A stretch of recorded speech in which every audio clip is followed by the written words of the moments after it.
एक बॉटल को मुझे एक हाथ से दूसरे हाथ में अगर ले जाना है तो उसके लिए मुझे एक मोशन की इंफॉर्मेशन जरूरी है। एक मोशन कराना पड़ेगा। इस मोशन को कराने के पीछे अभी तो जो मेरा हाथ है वो चल रहा है, वो चला रहा है मेरा ब्रेन। इस ब्रेन की जगह कल से इलेक्ट्रिकल या इलेक्ट्रॉनिक चिप्स लगेगी और उस चिप्स के अंदर एक प्रोग्रामिंग होगी जो करेगा कंप्यूटर साइंस इंजीनियर। तो आज का दौर बदलने वाला है। अब जो नया दौर लिखा जाएगा उसमें एक इंजीनियरिंग ब्रांच सिर्फ काम नहीं करेगी फ्यूचर में। आपको सिर्फ इलेक्ट्रिकल इंजीनियरिंग का अगर नॉलेज लेके आप इंडस्ट्री में जाएंगे तो आपकी कॉम्पिटेंसी पे सवाल उठेगा। आपको मैकेनिकल के साथ में कुछ प्रोग्रामिंग का नॉलेज चाहिएगा, कुछ इलेक्ट्रिकल के साथ में कुछ प्रोग्रामिंग का नॉलेज चाहिएगा। और इन्हीं सब चीजों को देखते हुए, इंडस्ट्री की डिमांड देखते हुए, जो आज के तारीख में जो बदलता दौर है उसको देखते हुए एक नई ब्रांच इंट्रोड्यूस की है आईआईटी ने, आईआईटी मद्रास ने।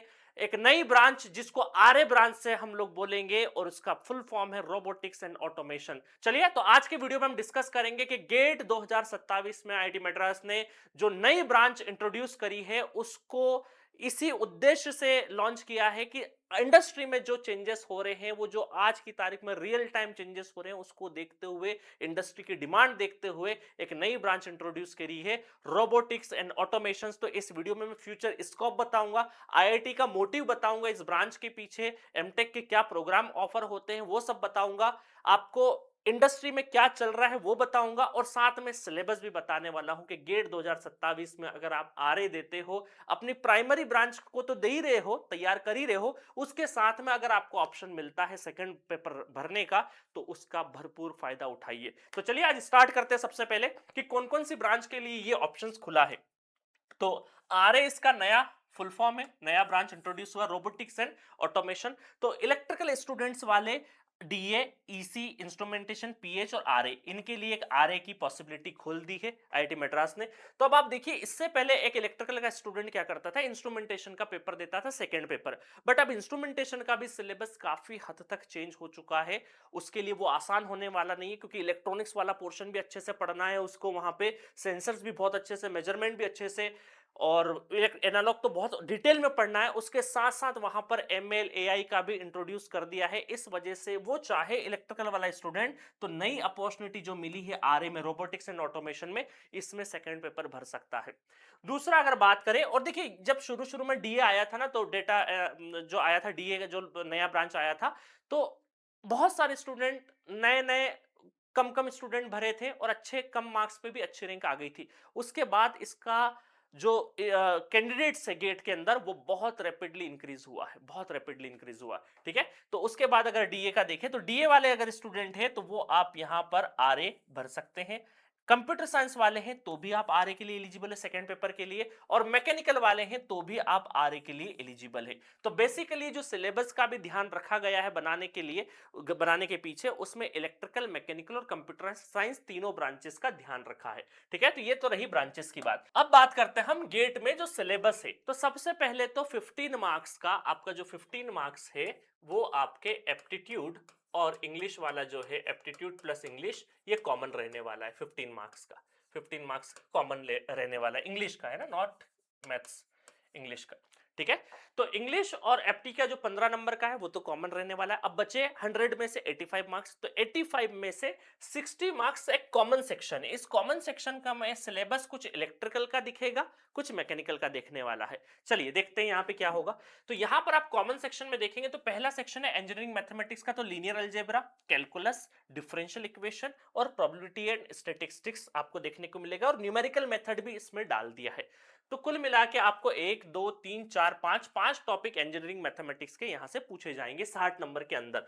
उसके बाद बात करते हैं बेसिक्स ऑफ मैकेट्रॉनिक्स। मैकेट्रॉनिक्स का सिलेबस, मैकेट्रॉनिक्स में मैकेनिकल और इलेक्ट्रिकल दोनों कंबाइंड होती है, तो इसके अंदर मैकेट्रॉनिक्स का जो सिलेबस है, नेटवर्क एलिमेंट, तो आइडियल वोल्टेज, करंट सोर्स, ये पूरा पूरा जो नेटवर्क थ्योरी हम पढ़ते हैं, पूरा पूरा Kirchhoff's, KVL, KCL, mesh, nodal theorems, Thevenin's, पूरा दे रखा, resonance, two port, balance, three phase circuit, complex power and power factor in AC circuit. तो पूरा नेटवर्क थ्योरी जो कि मेरा 399 में 1 साल के लिए अवेलेबल है, जाके बढ़िया तरीके से पूरा तैयार आप कर सकते हो। तो पूरा नेटवर्क थ्योरी का जो सिलेबस मैंने पढ़ाया है एज इट इज वो यहाँ पे कॉपी पेस्ट दिख रहा है। उसके बाद बात करें डिजिटल इलेक्ट्रॉनिक्स, तो बुलियन अलजेब्रा, कॉम्बिनेशनल, जिसमें multiplexer, encoder, decoder, sequential circuit, flip flops and counters. अच्छी बात है, A to D D to A converter नहीं है, आपको सिर्फ और सिर्फ सिक्वेंशियल सर्किट तक पढ़ना है। ठीक है, तो यहाँ और बुलियन अलजेब्रा भी आपको पढ़ना है। तो ये ब्रिज किशोर सर ने जो कि आईआईटी दिल्ली से, उन्होंने बहुत बढ़िया तरीके से पढ़ाया। तो ये 499 में ये भी कोर्स अवेलेबल है। तो ऐसे स्टूडेंट जो मैकेनिकल के भी हैं और चाहते हैं आरए में तैयारी करना, ये 2 टॉपिक इंडिविजुअल सब्जेक्ट आप परचेस करके जी सेंट्रिक से पढ़ सकते हो। बेहतरीन पढ़ाया है, जो क्लास में क्वेश्चंस करवाए उसके अलावा कुछ भी नहीं करना है, आपको कुछ भी नहीं करना है। ठीक है, चलिए उसके बाद बात करते हैं सेंसर्स की। तो सेंसर्स में आपका आएगा resistive, capacitive, inductive, piezoelectric, hall effect sensors, associate signal conditioning, transducer for industrial instrumentation, displacement, angular velocity, acceleration and torque, force, pressure, है ना। तो ये पूरा का पूरा देखिए सेंसर जो है इंस्ट्रूमेंटेशन ब्रांच में ऑलरेडी हमारे पास सेंसर्स और ट्रांसड्यूसर इंडस्ट्रियल इंस्ट्रूमेंटेशन के नाम से जाना जाता है उस सब्जेक्ट को। उसमें ये जो सिलेबस दे रखा है इससे ज्यादा ही सिलेबस उसमें कराया गया है। एस के पाटीदार सर ने वो कराया है बेहतरीन तरीके से। ट्रांसड्यूसर सेंसर्स वाला सब्जेक्ट आप ले सकते हो, बट वहां पर ज्यादा पढ़ाया गया है, आपको उतना पढ़ने की आवश्यकता नहीं है। हालांकि ये सेंसर्स आपने अपने कॉलेज टाइम पे भी पढ़े होंगे, कई सारे मैकेनिकल वाले स्टूडेंट्स भी सेंसर्स को अपने कॉलेज टाइम पे पढ़ते हैं, इलेक्ट्रिकल वाले तो पढ़ते ही पढ़ते हैं। तो ये सारा का सारा जो इंडस्ट्रियल इंस्ट्रूमेंटेशन वाला सिलेबस, इंडस्ट्रियल इंस्ट्रूमेंटेशन के जो नाम पे इंस्ट्रूमेंटेशन में सिलेबस है, वही का वही है ये सेंसर्स का सिलेबस। उसके बाद आते हैं एक्चुएटर्स। एक्चुएटर्स में आपका प्रिंसिपल्स ऑपरेशन, ये मैकेनिकल वाले पढ़ते हैं purely. Performance, torque slip characteristic, hydraulic and pneumatic actuators, DC motors, ये देखो डीसी मोटर, स्टेपर मोटर और सर्वो मोटर, ये इलेक्ट्रिकल का सिलेबस हम बोल सकते हैं काफी हद तक। भाई स्टेपर मोटर, आपको पता है स्टेपर मोटर क्या होता है, स्टेप्स में वर्क करती है। जस्ट लाइक अगर मिसाइल हमें इस प्रोजेक्शन पे मारनी है तो कहीं और जाएगी, अगर हमें अपना टारगेट और बढ़ाना है, आगे करना है, तो हमें थोड़ा सा ये मिसाइल का पोजीशन बदलना पड़ेगा। तो इसको बदलने के लिए क्या यूज होता है, स्टेपर मोटर यूज होती है। ठीक है, आर्म मूवमेंट्स को लगभग ये जो स्टेपर और जो हमारे सर्वो मैकेनिज्म है, ये सारे के सारे आर्म मूवमेंट्स के लिए यूज होते हैं कहीं ना कहीं। तो ये पूरे के पूरे motor, DC motor, stepper motor, servo Motors में यूज होता है। गाइस मैंने है ना, जब मैं अपना इंजीनियरिंग में था तो आईआईटी बॉम्बे के लिए सिलेक्ट हुआ था, हमने वायरलेस बोर्ड बनाई थी। और उस टाइम पर ये मान के चलो आज से 12-15 साल पहले बोर्ड के जो पार्ट है, प्रोपेलर्स वगैरह, ये हमने चाइना से मंगाए थे। और वाकई उस टाइम पे, मतलब आज से तो मेरे ख्याल से 13-14 साल हो गए होंगे, उस टाइम पे जो प्रोपेलर की क्वालिटी थी वो इंडिया में बहुत कम जगह पे मिलते थे, उस तरह के लाइट वेटेड प्रोपेलर्स जो बोर्ड के लिए हमें चाहिए होते थे। तो हमें वहां पे servo motor, stepper motor, propellers, देखिए तो एक बोर्ड बनाना है, एक मैकेनिकल मूवमेंट कराने वाली चीज बनाना है, तो उसके लिए हमें क्या करना पड़ रहा था, जरूरत पड़ रही थी। मैं एग्जाम्पल बता रहा हूँ, लाइव एग्जाम्पल। 10,000 रुपीज का हमें सेंट्रल इंडिया से हम सिलेक्ट हुई थी हमारी 2 टीमें वायरलेस बोर्ड के लिए। तो उसके लिए सर्टिफिकेट भी मिला था आईआईटी बॉम्बे की तरफ से। तो उसमें क्या हुआ था कि आपका propellers, stepper motor, servo motor, ये भी सब लग रही थी, और प्लस ट्रांसमिशन एंड रिसीवर, क्योंकि वायरलेस था तो आपका जो प्रोग्रामिंग वाला पार्ट था वो भी लग रहा था। कि मैं छोटा सा एग्जांपल बता रहा हूं, इससे तो बहुत अलग लेवल पे आज की तारीख में इंडस्ट्री जा चुकी है। तो ये एक छोटा सा नमूना था जिसमें बहुत सारी चीजें लग रही थी। उसी टाइम पे हमने सबसे पहली बार सर्वो मोटर का एक्चुअल, या ब्रशलेस मोटर का एक्चुअल प्रैक्टिकल एग्जांपल देखा था उस टाइम पे। तो ये एक शुरुआत थी छोटी सी, वो मुझे शुरुआत अभी सिलेबस पढ़ते पढ़ते ध्यान आ गई, मैंने आपको शेयर करी। तो इसलिए मोटर्स का आपको नॉलेज बहुत जरूरी है, स्टेपर, सर्वो, इन सब का नॉलेज बहुत ज्यादा जरूरी है। हाइड्रोलिक हो गया, न्यूमेटिक हो गया, इसको ये मत सोच के पढ़िएगा कि यार ये मैकेनिकल वाला है, नहीं। आप जब एक जगह पे काम करेंगे तो आपको बहुत सारी चीजों से गो थ्रू होना पड़ेगा। मैं आपको एक एग्जांपल और बताता हूं। मेरे कजिन ब्रदर है आईआईटी कानपुर में, जो आर्टिफिशियल हार्ट बन रहा है 12 लोगों की टीम में, उसमें एक मेंबर है। तो हार्ट सर्जरी देखनी पड़ती है, क्योंकि हार्ट को चलाने के लिए जो मोटर डिजाइन है वो कर रहे हैं मेरे कजिन। तो वो ये मान के चलिए कि वो मोटर किस तरीके से रोटेट करेगी ब्लड के अंदर, तो उसको समझने के लिए पहले आपको डॉक्टरी वाला साइंस भी समझना पड़ेगा। तो आप देखिए कि वहां पर क्या मिक्स हो रहा है, वहां पर आपका डॉक्टरी वाली फील्ड और आपके इंजीनियरिंग, दो चीजें मिक्सिंग हो रही है। तो आपको एटलीस्ट डॉक्टरी वाली चीज नहीं करना है, यहाँ सिर्फ मैकेनिकल और इलेक्ट्रिकल को मिक्स करते हुए चीजें पढ़ना है। तो बहुत आप जब देखिए किसी भी चीज का इंपॉर्टेंस अगर हमें पता चल जाता है ना कि यार इसका इंपॉर्टेंस बहुत है, तो हम हमारी सिंसियरिटी ऑटोमेटिक बढ़ जाती है। अदरवाइज हम सोचते हैं यार हम तो इलेक्ट्रिकल वाले, हम क्यों पढ़े मैकेनिकल वाला।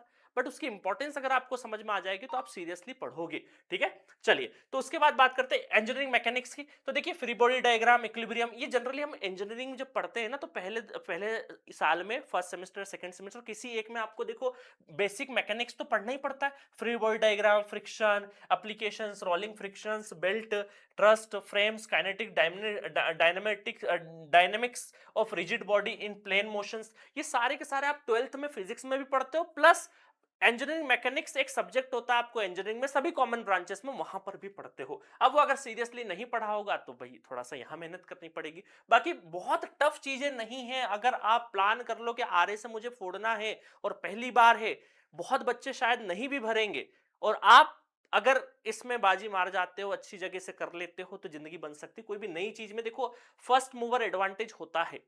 ठीक है, चलिए उसके बाद प्रोग्रामिंग की बात करें। बहुत सारे लोग प्रोग्रामिंग से डरते हैं। देखिए प्रोग्रामिंग आज की तारीख में 10वीं 12वीं के बच्चों को भी सिखाई जा रही है। आपको कोई बहुत हार्ड लेवल की चीजें नहीं पढ़ा रहे हैं यहाँ पे। फ्लो चार्ट्स, सुडो कोड, ये Python data types, operator, expressions, conditional statement, इसमें if, else case, looping statement, while for, loop control statement, है ना। ये वाइल फॉर मुझे जो याद आ रहा है, वाइल फॉर वगैरह तो हम लोग जब शुरुआत में जो बेसिक कंप्यूटर होता है उसमें भी अपन बना देते हैं, इतना तो है ना। ये बहुत ज्यादा बड़ी प्रोग्रामिंग नहीं है, बहुत आसान प्रोग्रामिंग है। आप चीजें कर सकते हो। एरेज हो गया, स्ट्रिंग्स हो गया।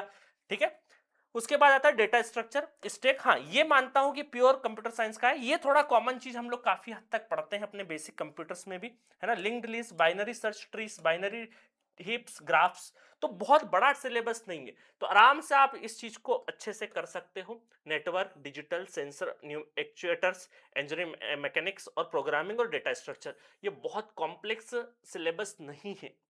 उसके बाद आता है part 3, principle of robotics and automations. ये प्योरली नया है। Robotics classification, serial, parallel, geometry configuration, link, joints, coordinate system and degree of freedoms, rotational matrices in 2D and 3D, homogeneous transportations, है ना, काइनेमेटिक्स, रोबोटिक्स। ये पूरा का पूरा new है, बिल्कुल आपने कभी नहीं देखा होगा, है ना। बहुत सारी चीजें नहीं इसमें नहीं देखी होगी। ये पूरी तरीके से नई तरीके से तैयार आपको करना पड़ेगा। ठीक है, आपके पास में सोर्सेस है, गूगल है, बहुत सारी चीजें हैं जहां पे आप सर्च एक एक टॉपिक को सर्च करके देख सकते हो कहां पे क्या आ रहा है क्या नहीं आ रहा है। ठीक है, वो कर सकते हो। तो ये रहा हमारा। इसके अंदर अभी थर्ड पार्ट जो है हमारा, थर्ड पार्ट अभी इसमें आता है, ये computer integrated manufacturing, automation, manufacturing programming, logic controllers in manufacturing, automated materials handling system, automated storage, है ना। ये पूरे basics of signal and multi axis positioning system, basics of. तो ये बहुत सारा थ्योरेटिकल वर्जन है, इसमें बहुत सारे थ्योरेटिकल क्वेश्चंस मेरे ख्याल से आने वाले हैं इसमें, है ना। बट मैं भी बहुत ज्यादा इसके बारे में नहीं जानता हूँ। आप सिलेबस को बढ़िया तरीके से गो थ्रू होना, एक एक लाइन से, एक एक लाइन को समझना, तो ऑटोमेटिक सब समझ में आएगा। तो आप सबसे पहले तो देखो ये अपना जो 15 नंबर का पार्ट है, 15 नंबर का, ये तो बहुत अच्छे से कर लो। उसके बाद 60 मार्क्स में से ये मैथमेटिक्स तो कर ही लोगे। उसके बाद बेसिक्स ऑफ मैकाट्रॉनिक्स में ज्यादा कुछ नहीं है, इसको बहुत अच्छे से तैयार किया जा सकता है। इसको बहुत बेसिक्स ऑफ मैकाट्रॉनिक्स को बहुत अच्छे से तैयार किया जा सकता है। उसके बाद टाइम मिले तो इसको आप अच्छे से करना। उसके बाद एक एडवांटेज आपके पास क्या है कि 25 नंबर जो है वो आपकी खुद की ब्रांच ऑप्शनल है। मैकेनिकल वाले को मैकेनिकल का आएगा, इलेक्ट्रिकल वाले को इलेक्ट्रिकल का आएगा, और वो भी सिर्फ 3-3 टॉपिक आपको दिए, कोई बहुत बर्डन नहीं दिया है। देखिए इलेक्ट्रिकल वाले की बात करें तो एनालॉग एंड एम्बेडेड सिस्टम आपको दे रखा है ना। एम्बेडेड सिस्टम में सिर्फ माइक्रो कंट्रोलर्स और माइक्रो प्रोसेसर के बारे में पूछा है। तो ये भी पीयूष सर ने बहुत बढ़िया तरीके से माइक्रो प्रोसेसर्स पढ़ाए। ये आपका एनालॉग इलेक्ट्रॉनिक्स ब्रिज किशोर सर ने आईआईटी दिल्ली से हैं, जो उन्होंने बहुत बढ़िया तरीके से पढ़ाया। बस इसमें एसएमपीएस एक नई चीज ऐड कर दी, जो अपना नॉर्मल हमारा सिलेबस होता है A to D D to A converters यहां पर आपको देखने को मिलेंगे। ठीक है, ये जो कि आप जनरली डिजिटल का जब कवर करेंगे तो वहां पर भी पढ़ लेंगे इसको। तो एनालॉग दे रखा है बढ़िया तरीके से। उसके बाद सिग्नल एंड सिस्टम, ये सब्जेक्ट आपको दे रखा है। इसमें भी कोई परेशानी होने वाली नहीं है आपको, है ना। आरएमएस, एवरेज वैल्यू, कोई बहुत डीटीएफटी वगैरह बहुत मुश्किल जेड ट्रांसफॉर्म तक आपको पढ़ना है। जेड ट्रांसफॉर्म के बाद तक आपको पढ़ना भी नहीं है, वो भी आसान दे दिया। ऐसा नहीं सिग्नल एंड सिस्टम डीएफटी और बहुत कॉम्प्लेक्स वाले फिल्टर्स वगैरह सब, वो सब कुछ भी नहीं दिया है आपको। उसके बाद बात करें कंट्रोल सिस्टम, कंट्रोल सिस्टम भी आपको देखो लीड, लेग, कंपेंसेटर, पीपीआई और पीआईडी तक ही आपको दे रखा है। ठीक है। तो बहुत बढ़िया तरीके से कंट्रोल सिस्टम, तो ये जो 3 टॉपिक है, एनालॉग, माइक्रो प्रोसेसर, सिग्नल और कंट्रोल, ये 3 टॉपिक आपको तैयार करना और 25 नंबर यहां से पूछा जाएगा, यहां से 25 नंबर पूछा जाएगा। देखिए 25 शॉर्ट शॉर्ट आप यहां से बिल्कुल 25 में से 25 लाने के लायक हो सकते हो। 25 में से प्रैक्टिकली अगर केस ले तो कम से कम 22, मान ली ये मान के चलिए कि 21 से 23 नंबर के बीच में यहां पर आप आराम से स्कोर कर ले जाओगे। और कोई बड़ी बात नहीं, 25 में से 25 भी आ जाए, 25 में से 25 भी आ जाए, ठीक है। उसके बाद देखो ये मैकेनिकल का सिलेबस आ जाता है, तो मैकेनिकल वाले जाने मैकेनिक्स ऑफ मटेरियल, मटेरियल के बारे में है, kinetics and dynamics and machine design and computer integrated manufacturing, ठीक है। तो ये 3 टॉपिक मैकेनिकल के वाले हैं।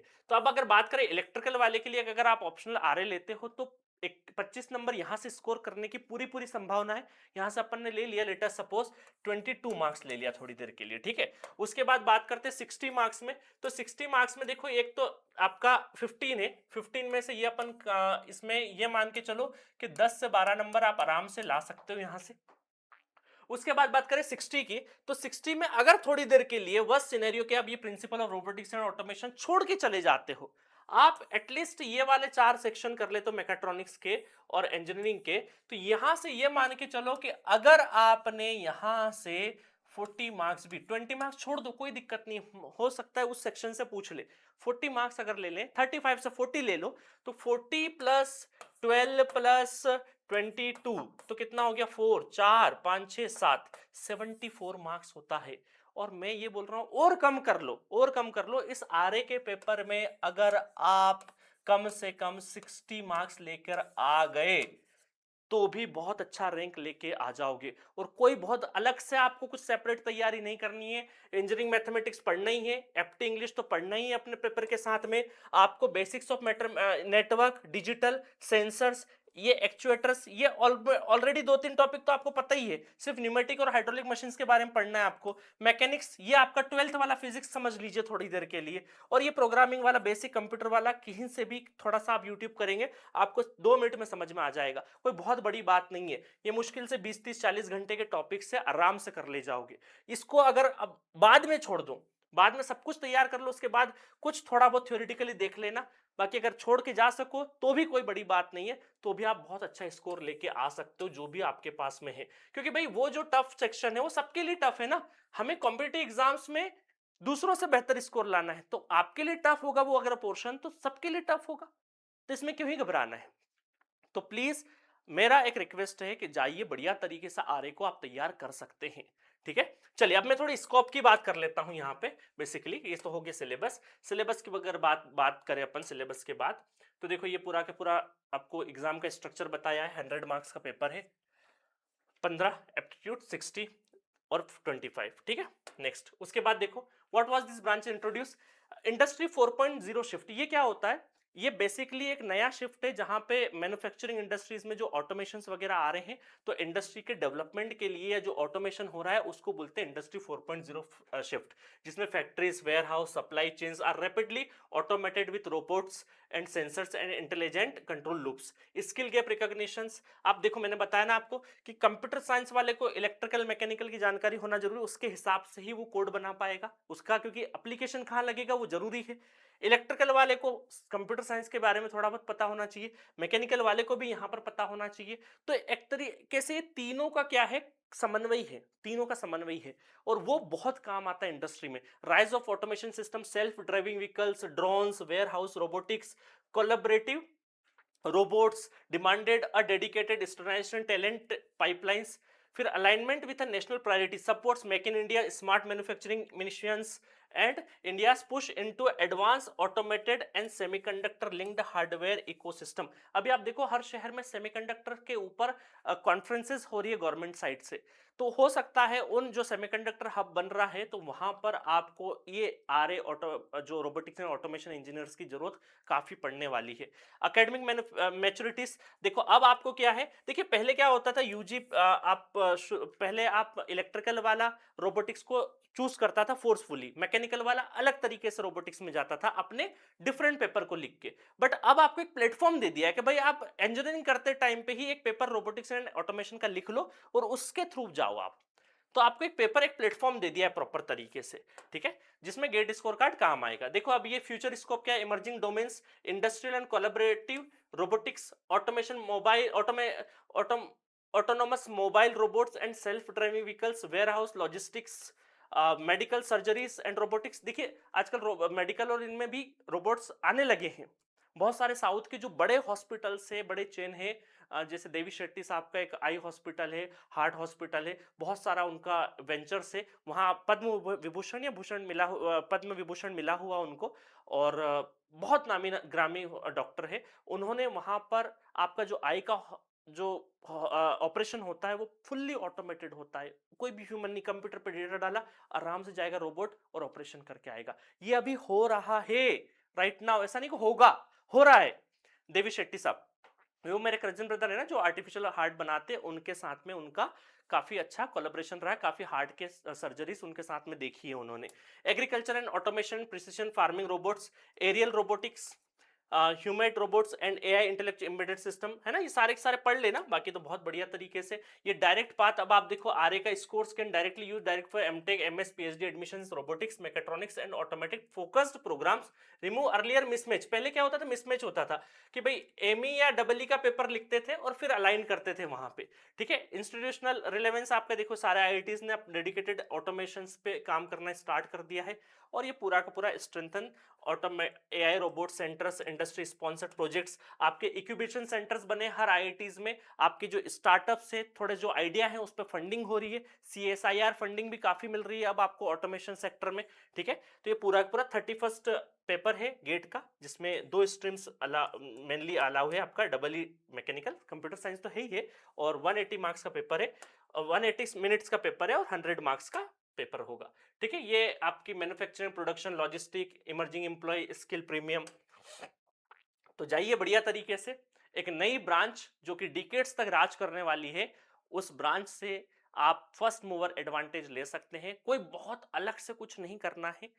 तो एंड ऑफ दिस डिस्कशन मेरा एक सजेशन है इलेक्ट्रिकल वाले स्टूडेंट्स को, कि आप इंस्ट्रूमेंटेशन को ड्रॉप करके आरए को एडॉप्ट कर सकते हो, क्योंकि काफी चीजें अलाइंड है, और ये इंडस्ट्री की प्रैक्टिकल एप्लीकेशन से प्रैक्टिकल डिमांड है, और डिमांड जहां होगी सप्लाई उस हिसाब से ही रहेगी। सप्लाई कम है, डिमांड ज्यादा है, तो आपका वैल्यू ज्यादा होने वाला है। तो फ्यूचर में आपका ग्रोथ, आपका प्राइवेट इंडस्ट्रीज में अगर काम करना है, क्योंकि एमटेक में जब जाएंगे तो बहुत सारे प्राइवेट प्लेयर्स इस तरीके से होंगे जो रोबोटिक्स इंजीनियर्स को बहुत अच्छे से लेना चाहेंगे, ठीक है। तो आप अगर इस ब्रांच के स्कोर कार्ड से ऑटोमेशन इंडस्ट्री में जाते हो तो बेहतरीन रहेगा, और उसके लिए कुछ अलग से चीजें नहीं करना है, जो हम पढ़ रहे हैं उसी को थोड़ा सा बेहतर तरीके से पढ़ना, 2-4 टॉपिक्स थोड़े से एक्स्ट्रा ऐड करना, उसको भी बहुत ऐसा नहीं कि बहुत टफ टॉपिक है, वो आसान टॉपिक है, ठीक है। और कोई भी क्वेरी हो, जी सेंटर ऐप के माध्यम से आप जुड़ सकते हो। हम लोग बहुत अच्छा गेट का कंटेंट देने की कोशिश करते हैं, 30 मिनट्स के वीडियोस हैं, इंडिविजुअल कोई भी सब्जेक्ट आप आके पढ़ सकते हो,